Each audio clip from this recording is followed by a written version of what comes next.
Well, well, the haters are, they're fuming going into 2026 because I tell you what, that 4-1 muling, yes, muling of Arsenal. Let me take this out a second. Of Arsenal versus Villa. Didn't see that coming.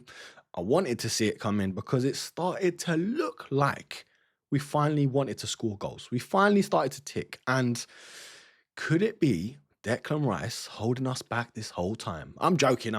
Relax. All right. Can't believe how much freedom we looked like we had in the second half. The first half, excuse me, still a bit ill. The first half was very nervy. Can't lie. I was shook because they carved us open a couple times. Ollie Watkins with that sort of scuff shot. We'll go through the match very quickly. And yeah, it just looked like Gabriel with Saliba. Gabby coming back, it just felt like he got caught in the transition a lot in terms of positioning. Because he kept coming deep to pick up players like Rodgers and whoever else.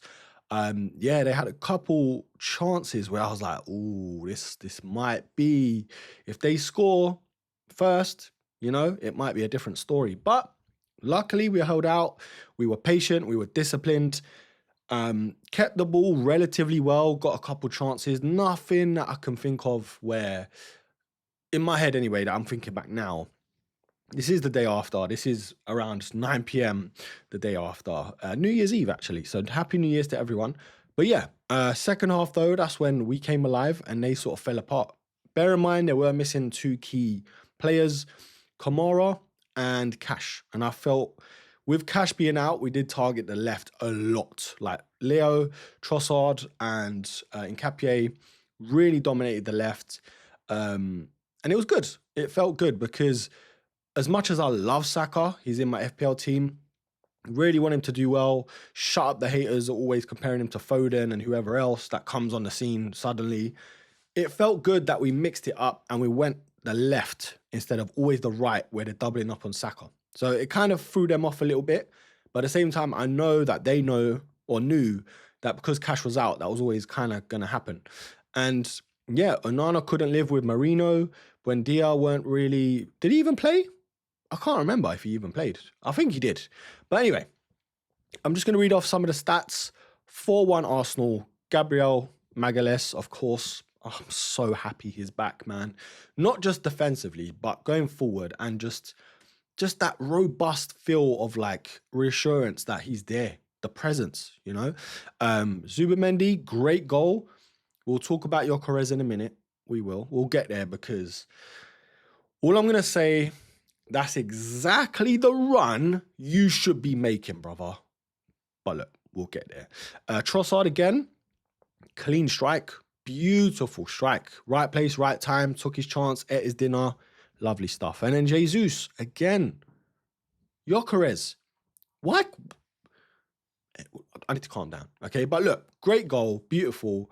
I was so happy for him. And I know everyone else was. Like, even Rodgers, I think, because they were at City together at the same time, he full time, gave him a hug and dapped him up, basically. 4-1. I feel like it should have been at least 5 or 6, and I don't think we should have conceded. Raya kept us going for the clean sheet at the end, but yeah, a bit of a fortunate way for Villa to score at the end with the deflection off the post, with that Marlon run, and then Watkins getting his birthday, But it is what it is. 4-1, could have been more, and at the death, I was just like, I'm more happy of the performance, of the statement that the scoreline made rather than the 3 points, even though I would have taken 3 points before the final whistle, of course. But yeah, we had 19 shots to their 9, shots on target 7-2. Possession-wise, they had a little bit more, 52-48. They had more passes at 406 and us at 358. Pass accuracy, 88 for us and 87% for them. 16 fouls for us, 9 for them. 2 yellow cards for us, 3 for them. No red cards. Offsides, 4 for us, 1 for them. And 3 corners apiece. And that gives us a 5-point cushion. Now, of course, City are playing tomorrow, Sunderland. It feels like they got a day or so rest more, which could be, a good thing for City in the long run. But at the same time, it'll be a quicker turnaround and we'll have more rest for the next set of fixtures. that drops Villa down to 6 points behind us. So that was even better. That was kind of like a 6-pointer, if you will. But yeah, overall, very happy. The standouts for me, I feel like Mourinho did his job against Onana, because Onana normally against teams, he sort of bullies and bosses teams around, does that quick turn of pace, that quick shift, that shoulder drop, and then physically he's hard to handle. Tielemans, I feel like we nullified him very well. Odegaard as well, man. Oh, he had a great game. Didn't get all the, the accolades, the goals. I think he got an assist as well, but it's just that goal for Zubimendi, nicking it off a player, and we all know about Odegaard's press. Great, yeah, and then slotting it in for Zubi to sort of poke it home. Overall, though, if I had to give it to anyone, it would have been Gabriel. I mean, the goal, the clean sheet, the presence, we're just happy to see him back in it. It's just one of them things. Like, he's our Haaland, if you think about it, but just at the other end of the pitch, which is crazy. But yeah, man, he's a generational defender. Honestly, for me, the best centre-back in the world right now. Like, Saliba is good. He's younger. He's still got a lot to learn. But I just think Gabriel, when I compare the two, and whoever else, even Van Dijk, bro, like, just take a seat in the waiting room. Gabriel is just a level above everything on both sides of the coin, attacking and defending. And he also gets stuck in, like, when he needs to make a pass and switch play and stuff. So, yeah, overall, Gabriel, I think, stood out the most. Timber had a great game. Saka, he got an assist, but relatively quiet. And it could have been a thing of, 2 intense games back to back, I guess. I know it's Brighton, but he did put in a shift too. The Declan Rice thing did get me worried, like a lot of people do. The news broke relatively early on the day. I put him in my FPL, made my transfer. It's just how it goes. And yeah, I was worried. I was like, who do we bring in? Do we just play Eze, switch it up, in terms of that triple pivot or double pivot between Odegaard and Eze? Or like he did Mourinho, which I'm kind of glad now, because physically we had to match them. We know what they were like and have been like to us. Surprised that McGinn didn't play, because he's normally the thorn in a lot of players' sides and teams, because he's physical and he drives the ball up the field and gets back and forth, box to box, Yeah, so Declan Rice not playing. Hopefully he's back. Apparently it's a knee thing. Calafiori as well. Nketiah had a really good game. But yeah, we need Cala back. We need Ricky back. Who else? I'm trying to think if I've missed anyone. Zubi, of course, Mr. Consistent, man. He's our player of the year at the minute. I know it's Gabby as well, but Zubimendi, because he's doing it at such a consistent level, like week in, week out, we forget it. Just like how Saliba was last year, and even Gabby, but it's like they're so consistently good, 8s, maybe 9s every week, that we forget of, like, we forget their job and role. And when they're out of the team, we kind of, oh, okay, that's what they do, and that's how they do it.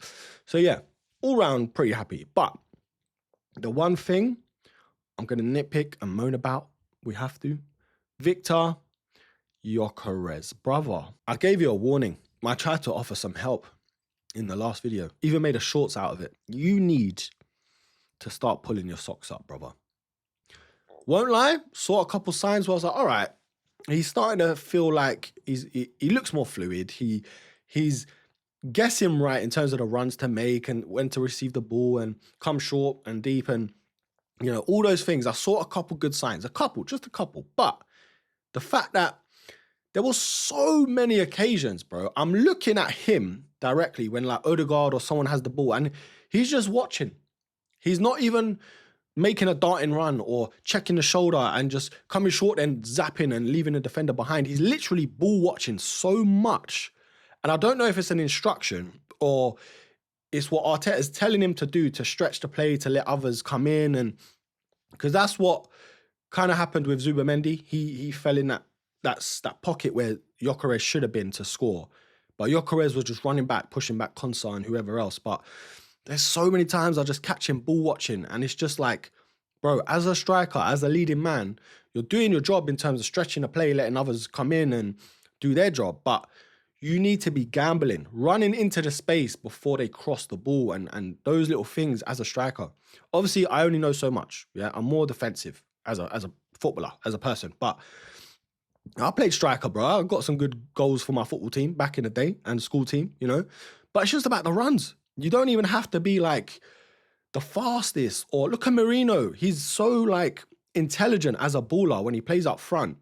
He's not the strongest. He's not the fastest. He's technically great. Probably, well, he is better than Gyökeres technically, but he just gets in the right place at the right time. Knows when to go short, when to go long, when to attack the space at the near post and the far post, you know. It's just, I don't know. I feel like we've got a long way to go with Gyökeres. Happy that Jesus sort of made a statement, getting his goal so early on, coming on. And Havertz coming back in terms of being on the bench. Ben White as well back, thankfully, because we need that depth at the back. It always feels like one's going out, one's coming in. Two's going out, one's coming in terms of injuries. But look, I can waffle on, but it's New Year's Eve. I've got some work to do. I'm happy we got the 3 points. Happy we made a statement. Happy we scored 4 goals. And I'm also happy that it wasn't just own goals or, you know, set pieces, even though one was, but that was a hard fought set piece. Like bullying Martinez, man. That guy, I can't stand him. Emi Martinez, bro, you need to grow up, man. Like, get over it. Like, I know you're upset that we let you go and this and that. You did your job, man. You got us an FA Cup.